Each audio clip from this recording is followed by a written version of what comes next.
meeshaalee Haliimaa Kadir ka hafee fi akkasuma mootiyyuu ka as jiru meeshaa kanneen jechuudha. Namootiin hedduun qarshii duraatiin eegaa jirtanii eelee kana iskiriishoot gootanii ergaa jirtan. Eeleen akkana badee jiraayyuu tokkoffaa irratti akkuma sitti argaa jirtan kana eelee baakkoonii lama qabudha. Asi kan argitan kan riiduu kan maashishaatii fi waan adda addaa kan qabu. Assalaamu alaykum wa rahmatullahi wa barakaatuh. Ashama alkafuune hordoftoota fi kabajamtoota Umurazaan Oroo jirra jirtu amantiif kutaana sooliin qoodin. Akkuma argaa jirtan eeleen kunniin jechuudha saayizii qaba. Teessumni isaa hin tolle garuu manatti teessumni isaa hin sirrata. Ammallee ammootuyyuu bakka barbaadanitti itti sakka'uu dandeettani. Wanni hundi jijjiiramee dhufa. Kana jechuun kiyya saaloon allee keettanii itti hojjetachuu dandeettan jechuudha. Mabraatiin keessan humna qabaatee jennaani hedduu wanni hubattanii beekuu qabdan akka ijoolleen magaalaa Adaabbaa, Hasaasaa, Dodolaa akkasuma Waabee, Eddoo akkasuma boqojjii, maraaroo, sirboo fi kan kana fakkaatan. Kana jechuun kiyya fakkeenyaaf ijoolleen Arsii bahaa jechuudha gara achi isiniin jedha.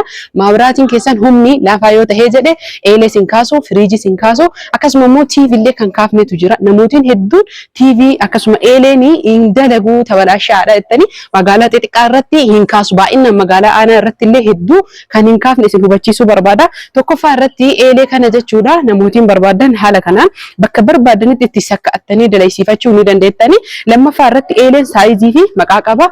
Sadaffaa irratti sibiilli isaa inni ittiin dalagamu kunillee sadarkaa qaba jechuudha.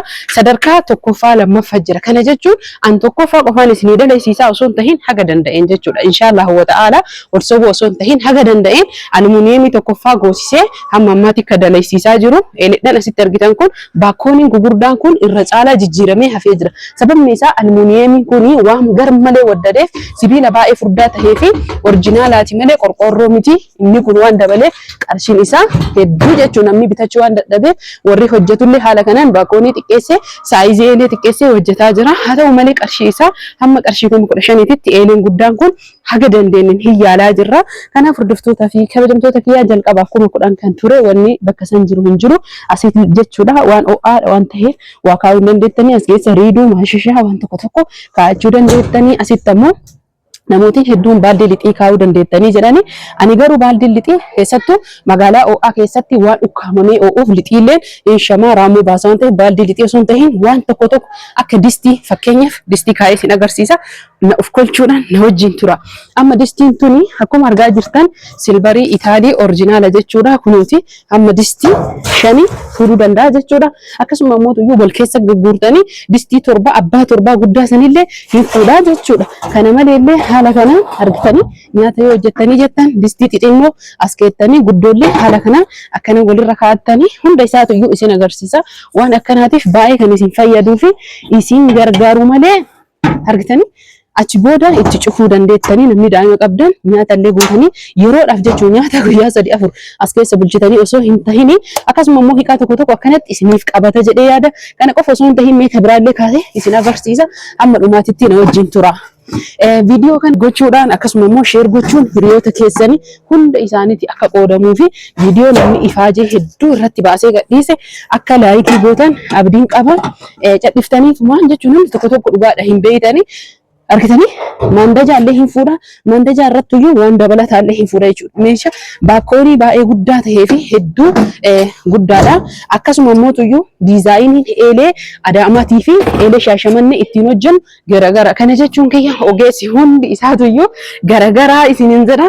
Kanaaf akkasitti argaa jirtan istoofillee kama duraasanii hordoftootaa fi kabajamtoota kiyya asitti qaraqaraa qaba.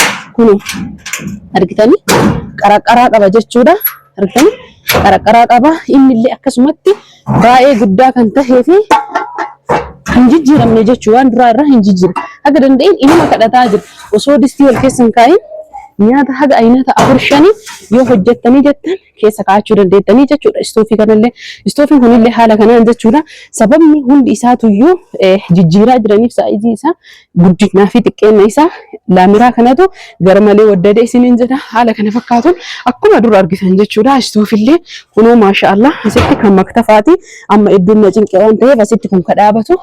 Asitti ammoo kan distii irra kaayanii hordoftoota fi kabajamtoota kiyya kana qofaa miti kan distii irra kaayan kunillee hin jira. Irraa buustanii yeroo tokko tokko lafatti irra kaa'achuu dandeettu. dandeettanii kana jechuun akka isin jalaa hin gubannellee asirra keessanii ittiin hojjechuu dandeettanii isin jedha haala argaa jirtan kanaan istoofiin kunillee haga qarshii 8,800 wayii deemaa jira isin jedha itti aansuun obboleettiin kennaa kan isin qabdu mandajaa harkaati mandajaan harkaallee hundi isaatuyyuu sadarkaa qaba mandajaan isin bituu qabdanii mandajaa hawaasaa ta'uu qaba kunuuti argaa jirtanii guddas tahee xiqqaa tahee mandajaa hawaasaa kan bitadhaa isiniin jedha baay'ee kasala qabsiisaa hedduu namatti tola kuuwwan nama harkaa dhaamsaa nama cinqaa isiniin jedha innillee hanga qarshii 900 achii gadillee hin argattanii akka feetaniin itti aansuun obboleettiin keenya kan isin qabdu baaldii qabdi jechuudha baaldii 3 sadarkaadhaan qabdi baaldii guddaa sanillee yoo barbaadan namni barbaadan ka gurraa hin jira viidiyoo irratti yeroo baay'ee gadi isiniif dhiise kunuuti baaldii 3 haala kanaan qabdi baaldiin ammoo qarshiin isaa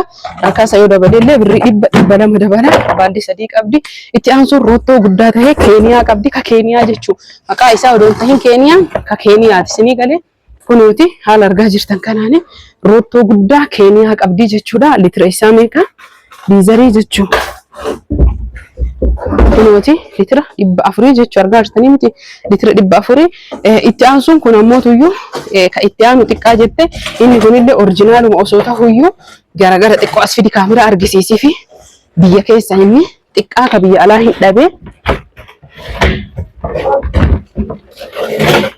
banamuyyuu dide kunuuti as fidi kunuuti roottoo biyya keessaa fi biyya alaa garaagarummaa isaa ilaala keessa isaallee ilaalaa kunu garuu bareeda beeka akka biyyaatti tokkoffaadha kun ammoo keeniyaa irraa seenaa gabarii lama qaba jechuudha ka biyya alaa jedhama kun ka biyya keessaati kanaaf hordoftoota fi kabajamtoota kiyyaa innis kunis kan laallu taha itti aansuun obboleettiin keenya meeshaan isin qabdu akkuma sitti argaa jirtan siniin tuni akka fayyadaman baay'ee bareedduu fi hedduu diizaayinii onnee fakkaatte kan namatti toltuudha sinii tana darzana tokko yookiin firee 12 akkasuma ammoo shaklaa isiillee 12 walitti gaxaa 24 jechuudha akkuma argaa jirtan kana qarshii 5,400 yeroo diskaawuntii itti aansuun rakabootii qabdi ka yeroo baratan rakabootii kun sirrii waraabeef rakabootii Dubaay waan waraabaa jiruuf saboona kan nu jalaa dhiiftee jettanii rakabootiin kiyya isa kana akkuma dura baratanii san jechuudha itti aansuun ammoo tuyyuu meeshaan inni qabu saarbiisiidha itti aansuun ka jabanaarra kaatanii kunniin an akka kiyyatti faayidaa tokko hin qabu osoo gattaniillee akkanumatti an ila sobuun jaaladhu Anin akkanatti illee ogattan uummata akkanatti hin tolu maaliif jennaani bakka rakabooti tuyyunatti tola kanneen hundi kunillee ka girgiraallee ka biraa bitattan waan ta'eef jechuudha jalatti garuu meeshaan inni qabu meeshaalee kana kan hunda ka qabu jettanii irratti xiyyeeffattanii itti aansuun obboleettiin keenya kuni 5,700 rakabootiin kun hubadhaa sirriitti ka 2,000 eegalee aga 60 jira itti aansuun feermuuzii kana qabdi feermuuzii baay'ee bareedaa ta'ee fi hedduu namatti tolu feermuuzii illee akkuma isin hime ka 8 jira ka 10 jira akkasuma muutuyyuu ka 10 illee jira itti aansuun burcuqqoo kwalitii saarbiisii kwalitii waliin qabdi kun hordoftootaf kabajamtoota kiyya maashaallah tabarakallah jechuun haaluma argaa jirtan kana burcuqqoon kwalitii kun diizaayinii lamaan qabdi Gimasha jechuudha jaha itti agarsiisiin hedduu kan namatti toluu fi saarbiisii baay'ee bareeda ta'e kwalitii qabdi.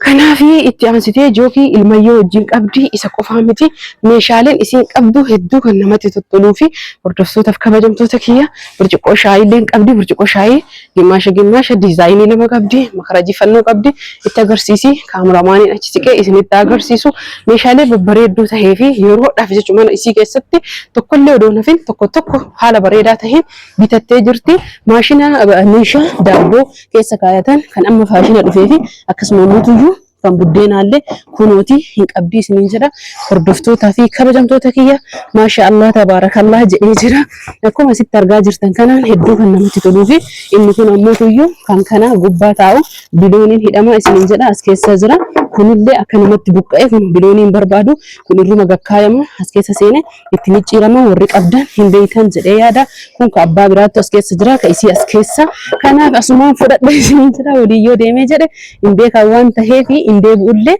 anis yaadadhee indee bisu haala kanaan inni kun 2,000 fi qarshii 500 hir'ata isiniin jedha akka gabaatiin miti itti aansuun akkuma sitti argitan burcuqqoo waancaa yookiin ammutuyyuu hordoftootaf kabajamtoota kiyyaa burcuqqoo warqaammaa jettaniin akkasi baratame kalarii diimaa fi kalarii warqaammaa qabdi innis qarshiin isaa akkuma yeroo hunda baratame haga takka hir'ataadha hagammaatu diskaawuntiin hin dhumanne namootiin ajajattan hin argattani akkuma jechuudha meesfidi burcuqqoo kanatti agarsiisa Burcuqqoon kuni wanni isin hubattanii beekuu qabdan akkuma bareeduma wal caaluun kalariin isaa bareedina wal caaluu fi waan fi 2,800 2,200 9,000 3,500 3,300 illee akka bareedina waan caatiin wal caalaa isiniin jedha isiileen hin jirti ka 3,000 sun yookiin 2,800 jedhanii waan caanisa akkanaa miti jechuun bakka hilluqa kunillee akkana goote jette irraa kaacha akka waraqaatii kan adda baasaati qarshii qofa laalina 200 jecha meeshaa luqqa'u akka irraa kaacha hilluqa deemte kun amma asfidi kun oomishame waliin makamee wal makee oomishame garuu sun pilaastika akkana irraa luqqa'a akkana gootan irraa luqqa'a akka sirriitti hubattan barbaada abbaa feetanii irraa bitadha kana bitadha qarshii bafidha ta'u itti aansuun ammoo iyyuu saanii iddoo abbaa afurii maashaallah tabarakallah isa kana namni baay'een hin jaalatani maanka afur qaba kurri afur qaba saanii zirgii saarbisii tokko qaba itti aansuun haxuma qabduu daabboo albee tirii sadii hedduu bareeddaa ta'e qabdi ittoo abbaa lamaa qabdi kafaandishaa abbaa lamaa qabdi sammalas jechuudha meeshaa saanii feermuzii yookiin saanii haraaraa jettanii qabdi sun godhiitisii waraabii fi saanii feermuzii kun hedduu kan namatti toluu fi diizaayinii hedduudhaan kan dhufe daftanii ajajattan gatii diskaawuntii 200 300 irraafisanii hir'isee jira isiniin jedha itti aansuun kan isin qabdi inni mee qorri jettan gatiin isaa 7,000 wayii jira 8,000 wayii jira 10,000ti itti aansuun giloobaalii qabdi giloobaalii guddaadha saayizii guddaa kan ta'e kana ammoo iyyuu qarshii 9,500 hamma ammaatitti yoo hir'ate yoo dabale isinitti hima ammaaf kaartoonii baay'ee waan galee jiruu fi qarshii yoo dabalellee sanumaan isiniif kennama qarshii saniin dhufe itti aansuun saachii qabdi saachii oriijinaala yeroo hunda baratamee jedhe isallee hin beeytan isiniin jedha gatii isaa maashina bunaati maashina bunaallee na biratti gatii isaa hin beeytanii wanta akka isinitti hin dabalu maashina shunkurtii litirri 4 jira argaa jiranii miti litirri 5 jira litirri 3 jira litirri 6 jira litirri 7 8 ka isii litira 5 yeroo baay'ee litira 3 fi 4 bitaa turre miti amma litira 5 kanaafi oriijinaala jechuudha itti aansuun maktafaa qabdi kun maktafaa mukaatii fi bilaastikaa qabdi hordoftoota kabajamtoota kiyya asirratti waa'ee maktafaa bilaastikaa kana namootiin hedduu dhiisaa jiranii hin gorsaa jiranii maktafaa bilaastikaa anillee asii achi hin bitu haadhiif ni koottaa waliin dhiifna dhukkuba kansariitiif nama saaxilaa jira jedhanii hin dubbadha jedhee dagadhe itti aansuun kan isiin qabdu akkuma argaa jirtan sufraa lamaa qabdi jechuudha sufraan kun yeroo baay'ee nu biratti tokko jennee gurgurra gatii hisaaba tokkootiin gurgurra jechuudha sufraa baay'ee baratamaa tahee fi na biratti hedduu kan argattan namootiin hedduu magaalaa naannoo Adaamaatii fi naannoo Shaashamannee jiranillee hundi isaanii na biratti argaman argaa jirtanii sufraan kun baay'ee guddaa fi dheeraa kan ta'e warqaammaa hedduu namatti tolu oriijinaala jechuudha hordoftootaf kabajamtoota kiyyaa inni ammoo carqiitii fi akka sufraatiin jira itti aansuun distii abbaa shanii istoofii keessa gurrisan kaameraamaaniin dhaqee isin agarsiisu isa qofaa miti meeshaa hedduu qabdi distii silbariidha isiillee silbarii Itaalii jira silbarii sadarkaan isii kwaalitiin wal gadi hir'atu jira itti aansuun saanii zirgii abbaa fireen tokko jechuudha birrii 340 qabdi saanii shorbaallee kam akkasii qabdi dhaqitti argisiisa saanii shorbatii fi saanii zirgii walirra kaa'e saanii zirgiin kun sadarkaa qaba isinitti himee jira ka 300 wayii jira akkasuma ammoo ka 200 wayii jira kana sirriitti badhaa ga 400 ga 500 jira saanii shorbaallee isa qabdi itti aansuun makarajii fannoolee agarsiisi makarajii fannoo bareedaa tahee fi kan yeroo mara baratame yookiin ammoo wannaan isaa guddaa tahee qabdi kana jechuun kee kubbaayyaan isaa ka'ananii guddaadha makarajiin kun xiqqaadha kan caalu wata seetii tokkotu yookiin ammoo kan kaartooniidhaan dhufu sun makarajiin isaa guddaa kun makarajiin xiqqaa siniin isaa baay'ee gurguddaa namatti tola itti aansuun akkuma maandajaa kaanii maandajaa maawuraati kan waan fedhitti hojjetachuu dandeettu rakabuuti biratti illee buratti danfifachuu dandeettu baratame qabdi isa kana ijoolleen hedduu safara Adaamaa keessatti baay'ee barbaannee dhabaa jirra nullee hojjetuu didanii isa kana baay'ee barbaaddii gamada furdaadhaan dalagama isa qabdi isin hin jedha hordoftootaaf kabajamtoota kiyya meeshaan isin qabdu kana qofa osoo hin tahin hamma ammaatitti himamee hin dhumanne sababbiin isaa gassaalaa uffata miicullee qabdi firiijillee inshaallah bituuf yaalaa jirti kanaafi kana jalaa waraabee jalaa hiinee kaane meeshaalee itti aanu kama biraa waliin waraabuu dandeenya gatii firiijii nuu himi yoo jettan firiijiin bareedaa jettanii kamana kiyya keessa na barbaachisa jettan qarshii 55 irraa haga jidduu 60 oriijinaalii tokkoffaa ta'e achii gadi illee qarshiin isaanii jira gassaalaan uffata ammuutu iyyuu 75 60 haga 80 baay'ee bareedaadha oovin illee akkasuma isiniin jedha meeshaalee kana qofa osoo hin tahin meeshaaleen namoota hedduutu na bira jira garuu ammoo sababa roobatiif shaashamanneen waraabbiin nu cinqite amma aduu fi sa'aatii zuhriitiin waraabaa jirra jechuudha. Akkuma baratame kun asitti illee maankaa fannoo qabdi isiin meeshaan isii hin dhumanne jechuudha. Hedduudha isin jedhee jira ka jidduu waan yaada kiyyaa yookiin ammoo isin rakkattan isin hima. Itti aansuun makrajii qabdi kunuuti litira 2 litira 1 itti aansuun maashina sankeeta Itaalii qabdi. Maashina daraqoota namooti maashina daraqoota kana barbaadanii dafaa order godhadha. Itaalii oriijinaala tuuyyuu dhufee akka biyyaati jechuudha. Oriijinaala akka biyya alaa sana osoo hin tahin kan biyya keessa saarvisii 2 qabdi. Saarvisii ID siree 3 habbaa 3 qabdi.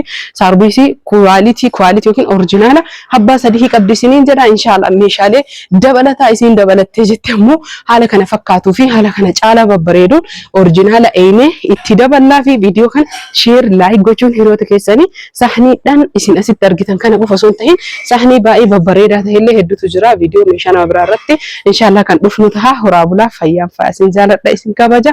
Laayikiin ammoo kan dagatamne itti fufa.